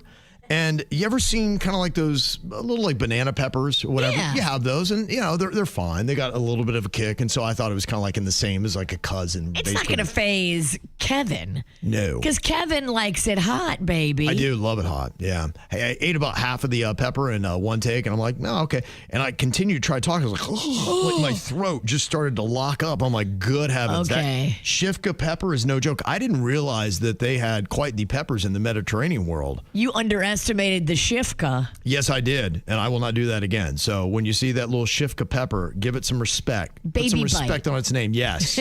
Don't go in full gorilla like Kevin. Yes, that was rough. But yeah, right in that plaza, you have got the El Camino, which it's maybe my favorite El Camino location. They got so many great ones, but it's nice. It's very open air there. You got Stage right next door. Oh, yeah. That's a great place, too. You got Motec, and then you've got Pabelli Sushi. Which wow. It's a really, I love that Pabelli. And I haven't been to the one in Miami. I've been to the one in West Palm, and this one in Boca is really awesome. So it was a nice little setup. So I thought it was pretty cool. Look at you, culinary Kev. Oh, yeah. I'm always looking for new places. So I did see that there were 4 places in South Florida that made the top 100 places to eat in 2026, according to Yelp. It's, I assume, Cote in Miami, COTE. Okay. That was in at number 20 in the country. Then they had Larb Thai Isan in Fort Lauderdale at number 42. Revelry in Pompano Beach. Now, I have been to another Revelry. I think it was in Lake Worth that I went to, but I hear the one in Pompano is awesome, and it looked really cool. That's at number 64 on the list. And then Rosalia's Kitchen in Miramar made number 72 on the list. So there's some really good places to check out. And we also have some great chefs that need a little bit of respect. I wanted to give a shout out to Matt Abdu from Pig Beach Barbecue, who squared off against Bobby Flay on Thursday night on Beat Bobby Flay, and he whooped that ass. Suck it, Bobby. Yep. Okay. He beat Bobby Flay at his own game. So to me, I would love to really talk to Flay and go, dude, is this burning you up? Are you so upset? Every once in a while, somebody does beat him, and it's super cool when it happens. I do like that concept. You got to give Flay some credit because he's putting himself out there to lose. He is. Yeah, Matt won with his signature dish, which is a peach and habanero glazed pork chop. Oh, yes. There's no way that's not good. Lay it on me. He first had to win a challenge using Korean short ribs, which, if you've been to Pig Beach, you know nobody's doing the barbecue better. So they say the winning pork chop dish is going to be available at Pig Beach Barbecue for the month of February. Oh, this is a reason to go. Yeah. This little piggy wants to go. Brilliant marketing. We'll have to drop in there. We've already done one video at Pig Beach. Might have to go back for another one. Yeah, right? You got to try that pork chop. Yeah, so go follow us on Instagram, kvj.eats, EATS. S. Bird, what you got on your mind today? I want to give a big shout out to my kidney brother, Bigfoot. It is his birthday today. Oh, happy birthday. Yes, February 2nd will always be burned in my mind because that's the same day my hand went through a window and it cut 6 of my tendons, my ulnar nerve, and I was paralyzed in my arm for about a day and a half until they had to do microscopic surgery. Was it your important arm? It was my right arm. Yeah, I couldn't. As opposed to the one that, if I have it or not, it doesn't matter. I meant like your tugging arm. I mean, I'm actually, believe it or not, not to give too much information, I'm actually a southpaw when it comes to that. Southpaw tug. I'm a lefty, yeah. Helps in the visual. The next time we do a KVJ beer, your beer needs to be southpaw tug. I don't hate that, and it's a bizarre thing. Right just doesn't feel right. You're ambidextrous. Believe me, obviously I've done the work with the right. It doesn't feel natural, but let me go on. Tell me more. Because you can easily derail me on this topic. I'm easily impressed. Yes. But if you don't know who Bigfoot is a guy that I played baseball with since I was 11 years old. And he was my first friend, really, I made in Palm Beach Gardens. I was a Lake Park boy. His real name's Jim. Yeah, Jim His mother Romano. didn't name him Bigfoot. No, we call him Bigfoot, but I was never allowed to do anything. My mom thought I was always going to get kidnapped. And the way I met Bigfoot was, he was squirrely. He still is. There were kids that were not allowed to go to Washington, D.C., and he wasn't allowed to go for something he did or something. And I wasn't allowed to go because my mom thought I was going to get kidnapped by, I don't know, the Washington, D.C. police or something. But I got to meet him in that class, and we became such tight friends. Aww. And yeah, so I wanted to give him a very, very big happy birthday. He's the guy I gave my kidney to, and he is doing well. People always ask me about him. Yeah, how's his health? It seems to be doing good. He looks great. Good. And one of the best players of baseball I've ever seen. He was the kind of guy you could throw him a curveball and make him look really stupid, and the entire opposition's laughing at him. They go, you know what? I'm going to throw that same curveball, and he would hit it 9,000 feet. Yeah, he's a passionate man. He does it all with passion. So I love him and his family. Happy birthday, my kidney brother. Woohoo. What's on your mind today, Virginia? Well, don't snooze, men in the room and Denny's. Valentine's Day is coming up. And I love jewelry. Jewelry is the best gift. But if you can't afford jewelry, you can now get a chocolate mold of any of your anatomy made. Okay. You have enough time to go online, Chocolate Anatomy, and you can actually give your loved one a chocolate body part of yours. Who's the one that sends you the chocolate private parts? Pandas. Stepmom. Sorry, my brain broke. Panda's stepmom. So did Kevin looking at you trying to answer that question.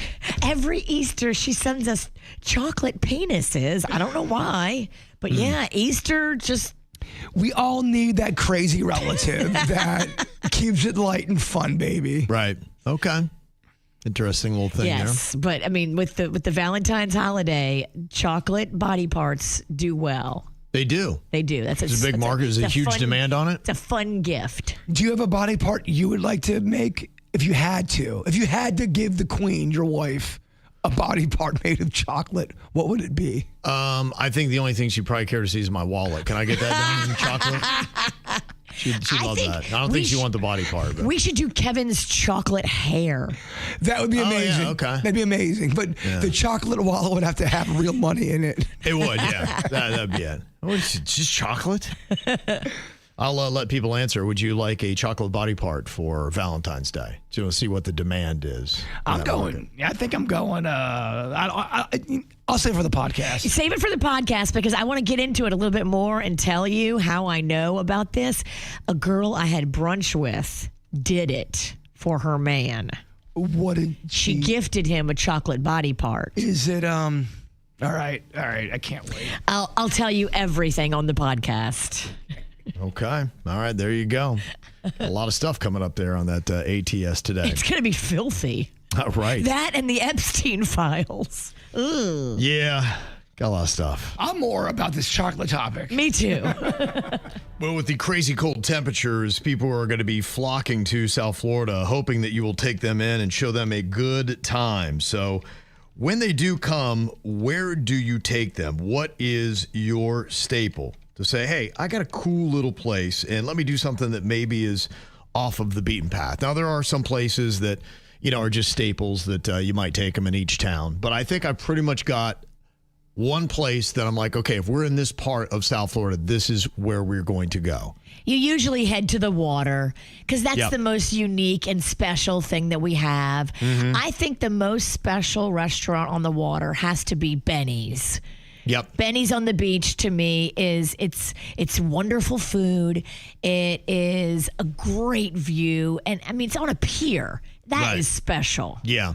It's everything you want right there. It's everything you want. Mm-hmm. But then up by me in Jupiter, like Tiki 52, that's fabulous on the water. That whole you can't go wrong with any of the places. Guanabanas is the place I go in that section. Is a home run. Yeah, Guanabana is my choice in Jupiter. Love Street. Yeah. Mm-hmm. All those. Look, sometimes I don't mind just getting in a canoe at Jonathan Dickinson State Park and having a sub. Yeah. I like it. It plays. I don't think I'm derailing the topic that bad. I like that you and your dad used to go there and feed the gators chicken. I don't think my dad likes me telling that story. It's so cowboy. It's so tough. I mean, you're feeding gators chicken. We've been talking about that story since Radio 1, and I don't think, Station 1, and I don't think my dad likes that story. I go with Old Key Limehouse, too, a lot. We're in Lantana. So perfect. So historic. So charming. And the food is on point. It's not crazy expensive. Are you tight with the people that own it? Yeah. Yeah, you're friends with them. My girlfriend, Danny, and their family is really kind. Yeah, they are. And that's where Melissa Etheridge was playing live on Thursday night. Oh, what a gift. That's fun. Yeah, absolutely. I mean, what an amazing thing to happen at your restaurant. Yeah, that's an automatic. If you're scrambling and you go, where do I take a first date? If you go there, you'll always win. Old Key Limehouse. I go Bradley's if you're in West Palm Beach. Yeah, Bradley's is solid. Cozy. It is. One place that's a little bit different, that is maybe about the only place that's not on the water. If I've got somebody that likes craft beer, I take them to the Riverside Market Cafe in Fort Lauderdale. It is tucked back in a neighborhood, and it's just cool. It's like got the coolers. You get your own kind of beer, and you crack it right there. And at the end, you just kind of bring your cans and your bottle caps up, and they just cash you out that way. Did we go out there when we were during the Hurricane Francis era? Did we happen to hit that little strip? No, we went to Lighthouse Point, which is another great place as well. But okay, I was drinking too much. Never mind. Yeah, that is Aruba Cafe and all those spots right there. Yeah, you can't beat that little strip either. That's one of my favorites. Buckley, he takes his out-of-towners to Howley's Diner. Love Howley's. West Palm Beach. Tacos Al Carbon in Lake Worth. And he likes going to Bush Wildlife and Loggerhead Marina. And listen to Buckley. Buckley knows what's up. Amen. That man knows what's going on around this town. Mm-hmm. Somebody said for Fort Lauderdale, Las Olas, the Caribbean ferry ride, an hour-and-a-half trip on the New River to see all the fancy houses, and you can have drinks there. After that, you stroll Las Olas. Fort Lauderdale Beach with some more drinks. Yeah, there's so many great places there, Beach Place and whatnot, some great restaurants up and down. And then eventually end up at Lauderdale by the Sea, of course, for more drinks. Nice. That's a solid day right there. Do you want to end up at Lauderdale by the Sea for more drinks? That's where it all goes down. I love it. Mm-hmm. Yeah. They said another text here in the 405 said, we have cousins that come every Christmas for the last 10 years, and we go to Don Ramon near the airport, the best cafe con leche we've ever had. It is good. I hear the Cuban sandwich is amazing, too. Everything there is great. Mm-hmm. Jared said my go-to when I got people in from out of town, Mai Kai and Flanagan's. That is my go-to. Yeah, they said cracked open the Mai Kai again. If you want to really show off the fancy, take them over to the Breakers and just walk around. Oh, it is impressive. See, if I brought anybody from my family, we are definitely getting tackled or tased at the Breakers. Yeah, you do got to mind your P's and Q's. I don't know if they tackle often, but yeah. You have to be well behaved, but I would love to see you get tackled at the breakers. Yeah, we're more Sonny's barbecue people. Also, if you're in the Miami area, do Club Mac Deuce in South Beach for the dive bar. I got to check that out, put that on my list. Yeah, I didn't know how many dive bars we had there on South Beach. Also, Latitudes at the Standard Hotel for Sunset Happy Hour. Okay. Is another good one. Yeah, so like I said, you're probably going to be hitting with some requests here pretty quick. And keep in mind, spring break is right around the corner, and you're going to have people that desperately want to get out of the cold. What's the beach bar? Is it called Beach Bar there in Delray? Right there, looking at the ocean. Sandbar. Sandbar is great as well. Yeah, if you're right there, you can look at the ocean. That is fantastic. I was there a couple weeks ago. So unique because it's all like an outdoor Florida vibe. There's not a lot of places like that. Also, am I the only one that noticed spring break week has turned into 2 months?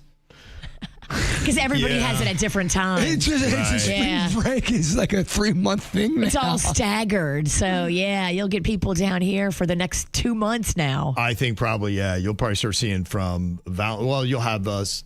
I mean, gosh, we are only about 2 weeks away from spring training. Yes. Pitchers, catchers showing up. Wow. Oh, yeah. No, I just clicked. I'm like, what is going on with the year? That's crazy. I mean, if you're a baseball player right now, you can't be sitting on the couch and eating potato chips. You know things are about to go down. I imagine if you are in the service industry, you get some odd requests.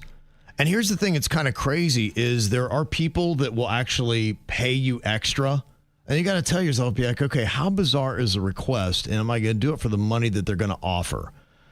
So I'm just kind of curious if you've gotten an odd request and then did you follow through with it? Now, how odd do you think this is? This is a server who has gone viral about an odd request that she got from one of her patrons. So yesterday at work, I had this guy ask me if we could cut his burger in half. And I was like, oh, we don't do that here. Like, I can give you a knife and you can cut the burger in half yourself.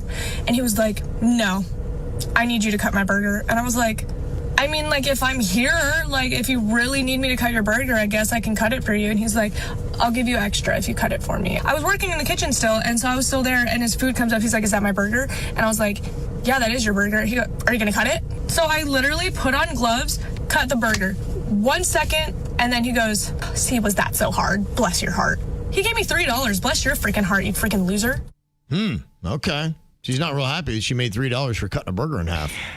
I'm just saying, if I was a server and someone asked me to cut their burger, I'd be like, all right, whatever. I'll cut your burger. Sure. Yeah, it's really not that deep, dog. Some people want their sandwich cut. Like, we just cut it for them. And it's not, I mean, if that's the worst thing anybody's ever asked you to do, you're very lucky. I thought the attitude was kind of weird. Is it not? I mean, $3 to just take a knife and go and be like, there you go. It's a good tip if he added $3 to what he was already tipping you for the full meal. And I'm sure he sucks. And I'm sure he's awful. That's customer service, baby. You have to deal with awful people constantly. Well, I imagine, especially, when you're dealing with some of the fancier places, you probably get really odd requests and they'll pay you. They're probably, I would imagine, never been a server, but you're probably listening to that being like, okay, what's so weird about that? Is that insane that somebody wants you to cut their burger in half and they'll give you $3 extra for it? No. Well, what if he didn't, for example, let's say he has arthritis and he can't cut his burger.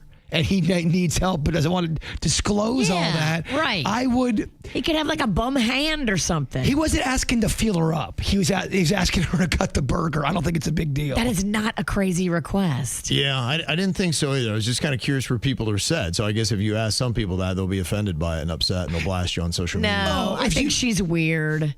Oh, if you ask the internet, they will be mad and so upset. And there'll be sides, fights, clicks, all of it. It'll all happen. Yeah, I don't know. She obviously went viral, but it's because that is such a stupid thing to be upset about. Well, she's going to get an audience. There's going to be people that, you go, girl. Exactly. We're not cutting anything for men. Stupid men. It'll turn into a gender war. The internet will do what the internet does. Let me go write that in the comments right now. Yeah. We're not cutting anything for men. Stupid men. Men can't. So women have to cut their sandwiches now. Somebody said, yeah, and she did not sound nice at all. This is somebody probably needs to be stocking shelves instead of waiting on people. Yes. She doesn't really have the temperament to be a good server. They say one has to have the right temperament meant for the trade. I mean, cutting the burger is not that big of a deal, girl. Get a grip. And also, too, if you're in the service industry, people are going to, they're going to talk to you not very nice. They just are. It's the way of the world, unfortunately. One person said, I had a man order a steak and ask that it never touches heat. He wanted it completely raw, and he ate every single bite. The chef actually went out to peek just to make sure that that was what he wanted. Have you seen some of those people that are on that raw diet or whatever it is, the all meat diet, and they are just chowing down on meat? I was talking to one guy, and he's like, yeah, somebody I know, and they lost a lot of weight. They just eat sticks of butter. What? Yeah. Does poo-poo just fly out of them? I don't know, but I mean, with some of these odd diets, I mean, imagine you could go into a restaurant, somebody would be like, yeah, could you just bring me a stick of butter? And you'd be like, just the stick. You'd be like, yeah, I want a stick of butter. And you'd be like, okay, right. I'll bring it, but I'm not cutting it for you. Humans are weird. We are so weird, man. That's why I'm wondering what is the most insane request. There's got to be something bigger than somebody that wants a raw steak or asks for somebody to cut a burger in half. Somebody said years ago I had a broken hand, so I went to Red Lobster, and I was just kind of joking, but I asked the waitress if she could crack all my crabs for me, and she literally sat down right next to me and took all the meat out of my crabs. I did tip very well, but it's quite a statement, isn't it? Well, if you're injured and the server sits down and does that for you, I mean, that is 100% tip. Yeah, absolutely. Whatever the bill is, I'm matching it with her tip. Mm-hmm. Jill said I had somebody ask me to dig around in the trash can and get them bones to bring home to their dog. I worked at a steakhouse. Okay, now we're getting crazy here. Dig in That's the different trash. than cutting a sandwich in half. We're not digging in the trash, but I will collect some bones before they go in the trash from maybe other diners. Yeah, why don't you tell me about this bone situation before they go in the trash? We're not digging in the trash. We're not digging in the trash. It's a big hard nope for you. That's going above and beyond. Let me see the cash first. How much are we talking? I'm just saying, I know that the guy that asked for the burger to be cut in half is annoying. I get that. But that's part of the game of customer service. And if you're going into that industry thinking everyone's going to be butterflies and rainbows, you are living in La La Land, because it's not that way. Yeah, I could just see. I mean, I know it happens in Vegas too, but these people have just a ton of money and they're ready to drop it. And they would be like, hey, I'll give you $10,000 if you go get this. And you'd be like, oh, all right. Absolutely. Oh my gosh. Whatever you need. If you're going to give me $10,000 to go get it, I'll go get it. You know how many Bigfoot statues I could buy with $10,000? Oh my gosh. What a waste I will dig every dog bone out of the trash for you. Yeah, with my mouth. I'll come out. I'll actually run out like a dog. I'll bark. Yeah, you can pet me. All of it. Mm-hmm. Yeah, apparently it's kind of a standard thing. You said, yeah, we've gotten a lot of requests for people to de-shell their crab claws that they ordered. Now, if the person is injured, yes, I would absolutely do it to help them. If they're just lazy, I'm not doing it. But how do you know if someone's injured or not? I mean, when you're at a restaurant, let's say you do have something like arthritis and you don't feel like disclosing that to somebody and you're asking help. That's what the service industry is. I don't think anyone should ever demean you, be mean to you. No, you show respect for yourself. Cracking your crab is a different level. That you have to show me you're either incapacitated and unable to crack your own crab, or you're a little kid, or you're somebody who's never done it before and you want me to give you a quick lesson on how to do it. But I think that this has to be a special circumstance that requires you explaining to me why I need to crack all your crab. You can relate if someone's hurt. But if someone's like, you know what? Go Jets. Love the Jets. Yeah, hey, babe. Hey, sweet cheeks. Yeah, come here. Hey, honey buns. Go ahead and crack these shrimp open for me. He's the same guy that wants to give you a tip but drops it on the floor so you have to bend over and pick it up. Or he snaps to get your attention. Hey, you. And his wife is laughing. Oh, but deep down she's crying. Got Monica here from Boca. She had called in. She said that somebody requested half beer, half Coke. Oh. Guess it's popular in Germany. I've heard of this. People have brought this up to me. I don't hate it. I would try it. Huh. I bet it's good. I know people that do Coca-Cola and red wine. I think if you do Coke and beer, I think it's fun on the first drink. And I think by the fourth one, you are going to have a fart attack. I got the beer if you got the Coke. I don't know if I want your farts. It's true. Well, Punxsutawney Phil, he is telling you 6 more weeks of winter. What? Yeah. Oh, boy. He saw his shadow today during the Groundhog Day ceremony in Pennsylvania and Punxsutawney, and so that means it's going to be cold and nasty. Phil. But again, we did find out he has about a 35% accuracy rating, so there's a much better chance that the winter is going to actually end soon. I think it's more about just the vibe of the festival and them looking forward to doing something. Yeah, because if you only did your job right 30% of the time, you would get fired from your job. Well, the thing about it, it's a 50-50 proposition, too. Right. So how are you that bad on a 50-50 prop that you're only 35% accurate? Those are really actually terrible numbers. Those feel like KVJ numbers. Yeah. But I guess they're just looking for something to do when you're in that part of Pennsylvania. Like, what do we do this time of year? We need something to celebrate and have fun with. Well, we got a bunch of stuff coming up on the after the show. We're going to go do a little bit of a deeper dive on all the stuff that came out with the Epstein document release that had happened. 3.5 million documents came out. People have been sorting through them through the entire weekend. There's some wild accusations in there. I mean, there's some real meat to chew on.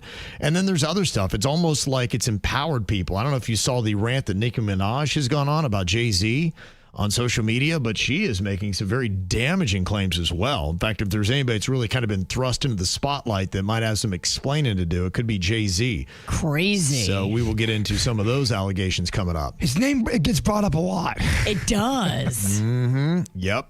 If you want to check it out, you can watch it for free. We are on YouTube, Facebook, Instagram, and Twitch. We're streaming there live. Plus, you can watch anytime you want on demand on YouTube and Spotify. That's going to be coming up a little bit later on. Before we get there, Bird, if you would, wrap us up with your thought for the day. You don't need more proof you're capable.